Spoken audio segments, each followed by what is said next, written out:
benn njëriñ pour le Sénégal et les Sénégalais non seulement amul njëriñ.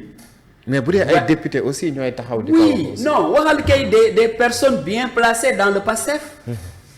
bi Diomaye wax ni ci la bokk. kon kay ils n'ont qu'à assumer cette querelle enfantine d'ailleurs parce que ku déglu Cheikh Bara Ndiaye mais wax dëggam yàlla doo ko mën a attribuer le titre d'honorable. Qu'est-ce qui est honorable chez ce monsieur-là avec sa façon de dire? Mais de toute façon ça c'est leur querelle interne. Parce que nag mag loo ko teg mu tegoo ko dafay daal di daggan. Comme président dégg na yu bëri yu ñuy sànni man de personnellement aussi et que la PR me pardonne pour ça. Mais parfois j'ai des frissons quand je vois certaines choses sur le président ça nag c'est la parenté qui parle. C'est l'homme de Ndiaganiao qui parle. Daf may metti trop ñuy teg yenn yi sur Bassirou Diomaye et personne ne peut répliquer pour lui. Personne. Ni à Ndiaganiao ni ailleurs gisuma ko. Un président mais quand même ça se respecte. Parce que aussi j'ai suivi un Français qui disait que mu ne la responsabilité de président de la République dafa nekk une responsabilité tellement éminente. Un sacerdoce tellement un engagement que kooku dañ ko war a préparer. On ne s'improvise pas président de la République.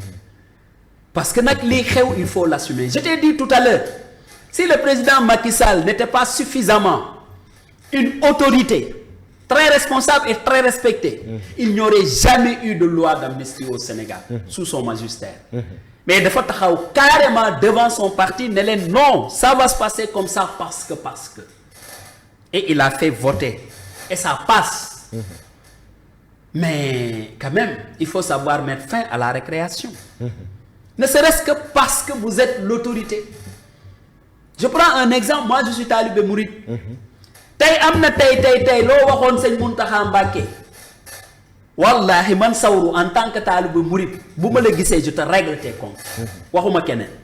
Mais kon est-ce que le pays ne manque pas d'autorité comme ni ko Sonko waxee woon. Mais naturellement sauf que si le pays manque d'autorité c'est que ceux qui devraient renforcer l'autorité ñoo jëkk fragiliser cette autorité à commencer par Ousmane Sonko. D'accord. Qui disait que bu mënul na ma jox. Non. Bassirou ne peut pas te donner parce que peuple sénégalais moo ko jox. te peuple sénégalais mooy joxe. kon Ousmane Sonko s'est trompé en disant que bu mënul na ma jox. c'est pas ça. Ensuite tout le discours là le tralala là. mais ça cache mal. un malaise. boo xam ne xëy na kenn def ni woon non comme demuma kii na dem. kooku dem ba pare mais bëggul kooku réussir. Peut-être c'est ça, ou peut-être c'est pas ça. Mais de toute façon, encore une fois de plus, bref, moi je pense que c'est une querelle interne au PASTEF, mais que le PASTEF se le tienne pour dire les Sénégalais sont fatigués. D'accord. Sànq yaa ngi tudd la loi portant amnistie. démb gis nañ fële ci Assemblée nationale ku mel ne Thierno Alassane Sall.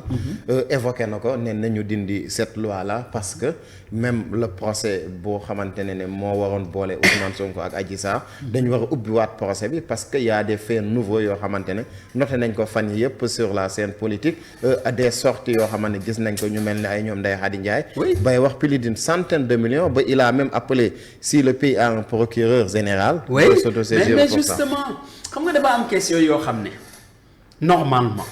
le procureur doit s'autosaisir ça c'est un. La deuxième chose tout le problème qu'il y a eu autour de Adji Sarr. Accusation contre accusation manifestation mort d'homme li Sénégalais yi dund ci période boobu xanaa boobu reddition des comptes pour reddition des comptes ñi nga xam ne tey ñoom moom réew mi non moomuñu sax réew mi ñoo diriger. mais xanaa ñooñu boobu waroon nañ am possibilité bu dee rek dañ bëgg lu leer. ñu ubbiwaat procès boobu. je pense que c'est ce que Thierno Alassane Sall a dit. et ça répond à une logique. et surtout qu'il y a des faits nouveaux. il y a des faits nouveaux parce que coow li mu ngi bëri entre Khady Ndiaye et le régime. mais loolu quand même le procureur de la République. qui est là pour nous tous. je pense qu'il devrait s'autosaisir. D'accord. pour que mbir moomu ñu gën ko clarifier. d'accord en tout cas kontaan nañu lu ñu amoon ci waxtu jeex na ñu bàyyi la rek nga tàggatoo ak mbokk internet yi. Mais un grand merci à tes internautes, un grand merci à vous et à toute l'équipe de la rédaction qui vous entoure. Et wax ni rek comme ni ma la koy waxee, c'est toujours avec un plaisir que je partage votre plateau. Et je dis même, si je ne suis pas sur le plateau, je vous assure que je suis à travers le YouTube, toutes les interventions que vous faites. Et c'est plaisant. Je pense que ce pays-là, c'est notre pays à nous tous. Un pays, comme disait, je pense bien, un président américain, peut avoir, s'il a une très bonne presse, elle peut s'en passer d'un gouvernement. Si un pays a une bonne presse, il peut s'en passer d'un gouvernement. Mais on ne peut pas avoir un pays avec un gouvernement, mais sans presse. Comme pour relever le caractère important de la presse. Et j'ajoute aussi que cette presse-là, il y a une tentative de musellement. Il y a une tentative de vous mettre dans une situation de pauvreté qui ferait que vous serez les larvés des uns et des autres. Mais ne le faites pas. Comme tous les Sénégalais, résistez.